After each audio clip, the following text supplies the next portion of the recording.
પાટણ શહેરના ગાયત્રી મંદિર વિસ્તારમાં આવેલી વિવિધ સોસાયટીઓના મુખ્ય માર્ગો પર આજે ગંભીર બેદરકારીના દ્રશ્યો સામે આવ્યા છે. લાલભાઈ પાર્ક તેમજ વલ્લભનગર, કસ્તુરીનગર તથા મહાદેવનગરને જોડતા મુખ્ય માર્ગ પર કોઈ અજાણ્યા દર્દી દ્વારા ઉપયોગમાં લેવાયેલ બાયોમેડિકલ વેસ્ટ જાહેરમાં ફેંકી દેવામાં આવતા સ્થાનિક રહીશોમાં ભારે ફફડાટ અને રોષ જોવા મળી રહ્યો છે.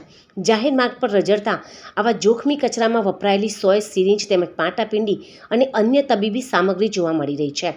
રહેણાંક વિસ્તાર હોવાને કારણે અહીંથી સતત બાળકો અને વૃદ્ધોની અવરજવર રહેતી હોય છે. આ પ્રકારનો ખુલ્લો વેસ્ટ ગંભીર ચેપ અને રોગચાળો ફેલાવી શકે તેમ હોવાથી રહીશો પોતાના સ્વાસ્થ્યને લઈને ચિંતામાં મુકાયા છે.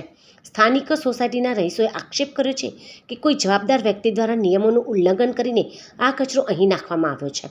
રહીશોએ પાટણ નગરપાલિકાના આરોગ્ય વિભાગ અને જિલ્લા તબીબી તંત્ર પાસે માંગ કરી છે કે આ સ્થળેથી તાત્કાલિક ધોરણે બાયોમેડિકલ વેસ્ટનો વૈજ્ઞાનિક ઢબે નિકાલ કરવામાં આવે.